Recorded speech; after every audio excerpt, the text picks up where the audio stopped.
From SciNews.com, extraordinary fossil of giant short-faced kangaroo found in Australia. From prehistoric to present, my name is Ethan. This is Creature Guide Live Daily News. You can catch new episodes throughout the day at Creature Guide Live on Rumble and YouTube. And don't miss our documentary commentary on Saturday at 6 p.m. Central on Rumble. Now let's get into the animal news of the day. Let's take a deeper look into this kangaroo. Paleontologists from the museums of Victoria Research Institute and elsewhere have unearthed a nearly 50,000-year-old skeleton of Simotheranurus occidentalis, a species of giant short-faced kangaroo that lived in Australia until about 42,000 years ago. In Nightshade Cave in Gunai Kurnai country, north of the township of Buchan in eastern Victoria, Australia. So, looking at the giant short-faced kangaroos, there's been about 30 different species of prehistoric kangaroo that have been discovered within Australia. Short-faced Stithurine kangaroos. So Stithurine is referring to the specific family of marsupials in which these prehistoric kangaroos belong to. And I believe it also includes modern-day kangaroos and possibly wallabies. Appear in Australia's fossil record from 10 to 15 million years ago. Actually, I believe it goes even further back in some cases to over 18 million years ago during the early Miocene epoch. As widespread rainforests began to give way to drier habitats, said Dr. Tim Ziegler, collection manager at the museum's Victoria Research Institute. They became particularly diverse during the shift toward our current arid climate in the later part of the Pleistocene epoch, from around 500,000 years ago. So, looking at the different giant short-faced species of kangaroo, there's also around 8 different distinct genera of the Stithurinae lineage of marsupials, and some, like the famous genus, the Procoptodon, which many people, well, if you're familiar with any of the prehistoric marsupials, Procoptodon is one of the ones that probably pops in your mind. There's around 8 different species, I think 8 to 9 different species of Procoptodon itself. And I think the smallest species, Procoptodon minor, was barely 3 feet. But in a pulse of extinction around 45,000 years ago, they vanished across the continent, along with up to 85% of Australia's megafauna.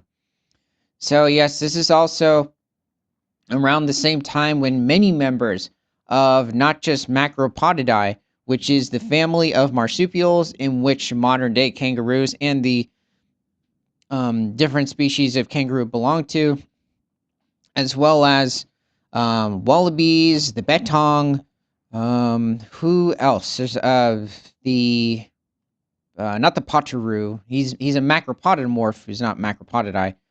It's not hitting me. But the thing is that, yes, around 45,000 years ago, 40 to 45,000 years ago is when the mass extinction event occurred in Australia. And it's interesting. You had even animals. Here, let's take a look. So this is a species of Procoptodon, and they've existed in Australia for hundreds of thousands of years during the Pleistocene. Actually, in some cases with Procoptodon, probably evolving somewhere around 2 million years ago. So it was quite a successful genus of macropods. And I'm not so sure about this specific raven right here. But the thing is that looking at Procoptodon, the largest species was Procoptodon guali, and it reached, so today's kangaroos, or specifically the largest species, the red kangaroo, there have been instances where the largest reached a height of 6'8" and reached somewhere around 200 pounds. Procoptodon was much larger, and he's also a bit cuter. The Procoptodon guali could reach a height of around 8'10", is how tall it was, and probably weighed somewhere around 530 pounds. It possibly could have grown even larger. But the thing is that with Procoptodon, it looks like it might have been feeding on different species of shrubs and trees, which is interesting because when you look at different species of macropods today, like the um, wallabies, for example, even different species like the betong, they tend to feed on different species of shrub as well, not so much tree. But also, Procoptodon, at least that species, could reach higher up in the trees. And red kangaroos today tend to feed on, even eastern grays, tend to feed on different species of grass. So it just shows quite a difference in the overall ecology of this animal.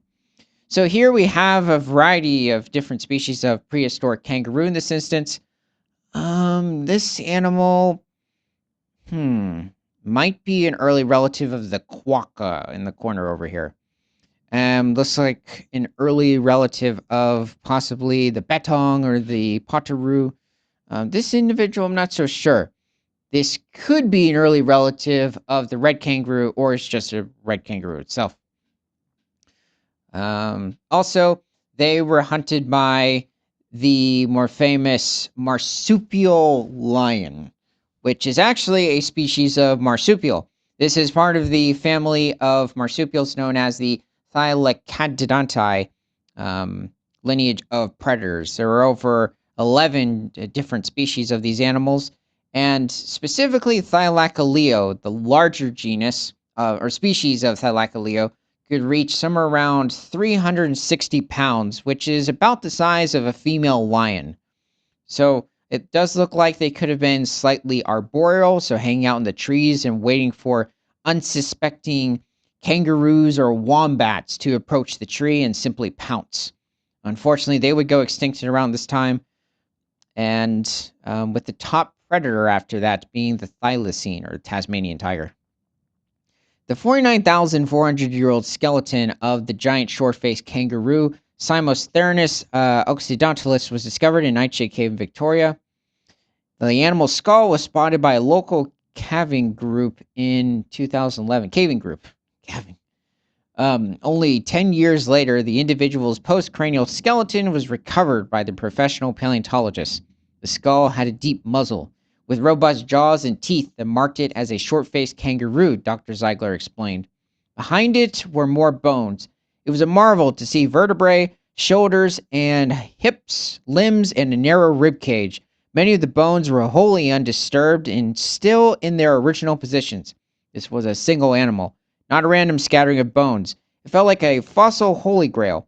Now, the thing is with the short-faced kangaroos, like, for instance, Procoptodon, but this is Simosthernus. Looks like might have been somewhat similarly built to Procoptodon. It definitely has that muzzle, short muzzle. Also, for some reason, certain megafauna mammals during the Pleistocene ended up having just shorter muzzles. Like if you look at the short-faced bears, for instance.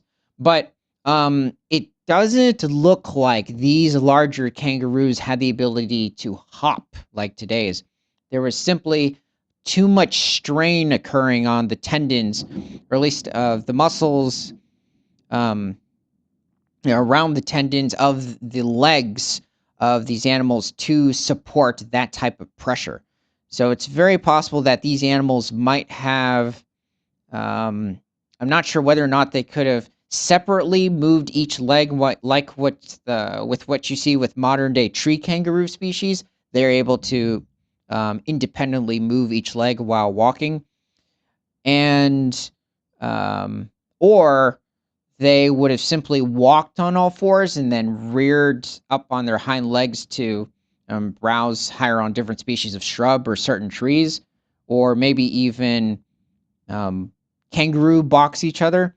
But because of their size, they're probably not using their elongated tail as a counterbalance. At least I'm guessing. Now, technically, you could say they are to an extent, like the sauropod dinosaurs, but probably not putting all of their weight onto their tail and like to kick the other, like with what you see in eastern grays and red kangaroos today.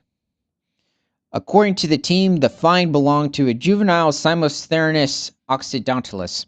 That is, a juvenile rather than adult kangaroo further distinguishes it from other examples of the species, Dr. Ziegler said. Its teeth show little wear. Its skull bones are still unfused and its limb ends had not yet joined. From the size of its limbs, we estimated it weighed around 80 kilograms, as much as an average person. But it might have grown half as large again had it reached adulthood. This is definitely a juvenile, okay. We just heard of this genus, this thing of Procoptodon. Looking at the overall structure of Simostherenus and 80 kilograms, so what is that? Somewhere around 170 to 180 pounds. It's very possible that this might have been a smaller individual. Comparing, if you're looking at species today like the eastern gray kangaroo, they don't usually reach much more than 130 pounds, so they average somewhere between 115, 120 pounds when looking at the males.